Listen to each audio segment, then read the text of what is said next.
Welcome to Truth Africa series, Unapologetic and Truthful. I am your host, Yemi Melikaya. Jeffery Sachs is an American economist, academic, and public policy analyst. In this interview, he spoke about how the West has been keeping Africa poor. Listen and pay attention. We heard from the minister of DRC. What's wrong with your country? Well, we don't even start by saying the King of Belgium created a slave colony for 30 years. The government of Belgium ran the slave colony for another 40 years. The CIA assassinated your first popular leader, Mr. Lumumba. A world food system. It's based on large multinational companies. It's based on private profits. It's based on a very, very low measure of international transfers to help poor people, sometimes none at all. It's based on extreme irresponsibility of powerful countries with regard to the environment.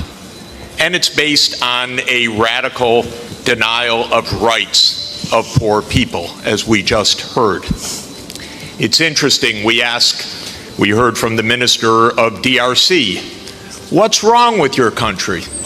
Well, we don't even start by saying the King of Belgium created a slave colony for 30 years. The government of Belgium ran the slave colony for another 40 years. The CIA assassinated your first popular leader, Mr. Lumumba, and then installed another dictatorship for the next 30 years. And then Glencore and others now suck out your cobalt without giving you tax income. We don't reflect on that. We say, what's wrong with you? Why don't you govern properly? And so we have a system, but we need a different system. We cannot turn this over to the private sector. We already did about 100 years ago.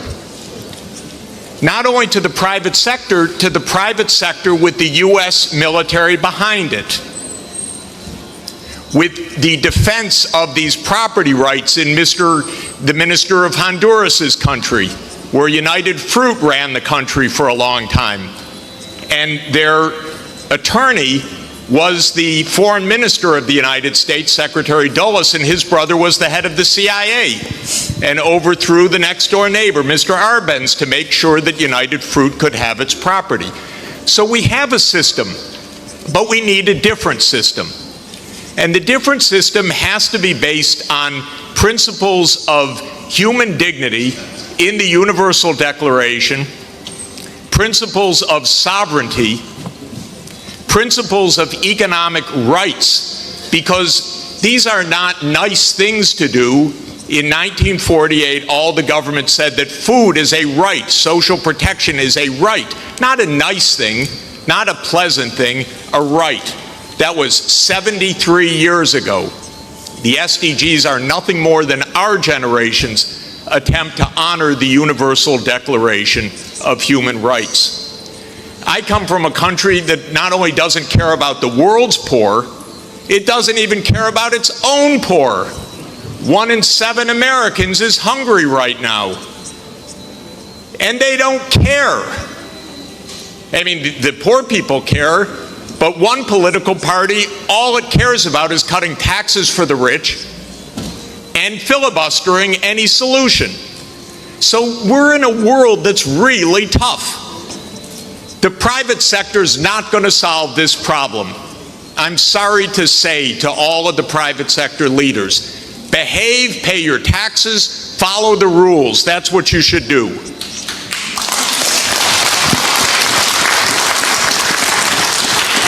And what the governments should do is the following. They won't, but they should. First, the G20 should become the G21 by inviting systemically the chairperson of the African Union and the African Union to be the 21st country. The European Union is a member of the G20 as the EU. If you add the AU as the 21st for the G21, you add 1.4 billion people to representation at that crucial event. That will change decisively the discussion, because 1.4 billion people are not at the table for finance right now, and they need to be. So my first recommendation is the G21. I love the G20. Add one seat, 1.4 billion people with the AU represented. Second, we need an order of magnitude change of development finance. The rich countries just borrowed $17 trillion for COVID. The poor countries, nothing. Because the rich countries can borrow at zero, and the poor countries pay 5 or 10% coupon rates or have no access at all. So the world exposed its grotesque inequality this past year and a half. Rich countries didn't say, we tighten our belts, why don't you? My country spent $7 trillion of emergency funding, not one penny for anybody else, by the way. $7 trillion, it didn't even cross the imagination of the US Congress to include a few crumbs for the rest of the world. But the poor countries cannot borrow.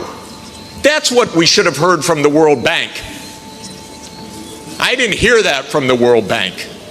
I didn't hear real numbers. Real numbers are in trillions right now because the world economy is 100 trillion a year.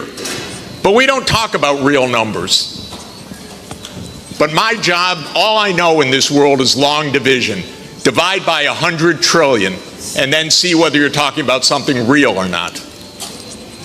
So that's the second thing. We need massively to increase the lending and borrowing capacity of poor countries at near zero interest rates like the rich countries have. Then they could get something done. By the way, for COVID vaccines, what we really need is for the United States to sit down with China, with Russia, with the European Union and the UK one day around the table and allocate these vaccines rather than hoarding them. That's all it would take. And then we're going to have national pathways. This is a wonderful idea, but they're going to need financing. And so everything that I've been saying, I know the numbers. That's all I do for 40 years is add up what's missing. You want electricity? It has to be purchased. You want digital access? It has to be purchased. You want safe water irrigation? It has to be purchased. This is what I do for a living, is add up these numbers and then find out that then somebody makes up something and names 1/100th of what's really needed. It's not even hard. By the way, the IMF has done wonderful studies in the last 2 years showing that we have a financing gap of about $400 to $500 billion a year for the basics for the SDGs. They show the gap, but nobody comes up with the number, the solution, which wouldn't be so hard because that's just not a big number. It's 0.5 of 1% of world output.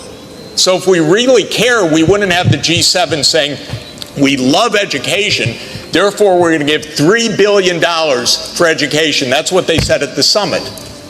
But what UNESCO has shown is that you need at least $30 billion a year, minimum. But nobody looks at numbers. They just make up nice check the box. So we need the real numbers of finance to back the national pathways. The final thing is we need the UN as the core and central institution of this world, period. Because this is the only way we're going to have a civilized world, is a strong UN.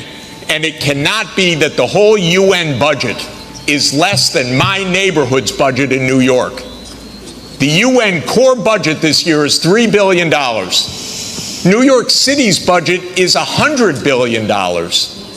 And then we say, why don't things work well? Because the rich are hoarding everything.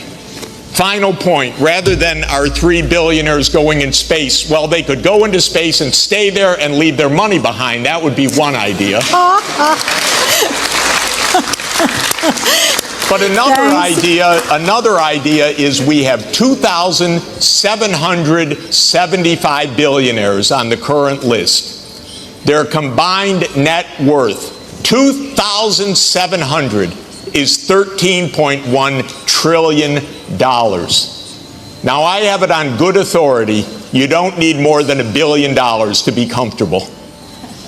But they have an excess of $11 trillion over just the $1 billion. So we should be taxing that and having a civilized world. Thank you. Jeffery Sachs. Africa is rich in potential mineral wealth, skilled workers, booming new businesses and biodiversity. Its people should thrive, its economies prosper. Yet, many people living in Africa's 54 countries remain trapped in poverty, while much of the continent's wealth is being extracted by those outside it. To understand the present, we must acknowledge the historical context and economic relationships with the West. Resource extractions. One of the primary accusations is that the West engage in resource extractions without providing adequate compensation or ensuring that the benefits reach the local populations. Trade imbalances. Trade imbalances and unequal trade agreements are also frequently cited. Critics argue that these agreements favor Western nations, resulting in African countries not receiving fair value for their export goods and resources. Tax avoidance and offshore practices. Another area of concern is tax avoidance and offshore practices. Some argue that these practices allow companies to avoid paying taxes where they extract resources, further depriving African nations of much-needed revenue. Environmental impact. Resource extractions often comes with environmental consequences. Critics point to instances where companies prioritize profit over environmental sustainability, leading to long-term damage to ecosystems and local communities. Local economic empowerment. To address claims of resource theft, it is crucial to emphasize initiatives that empower local economies, ensuring that resource extraction benefit local communities and that profits are invested in sustainable development projects is essential. Transparency and accountability. Transparency and accountability in resource agreements are key elements in preventing resource theft. And there you have it, guys. Kindly share your opinion in the comment box below, and do not forget to like this video so YouTube can share this video with more people like you. Until next time, cheers and have a good one.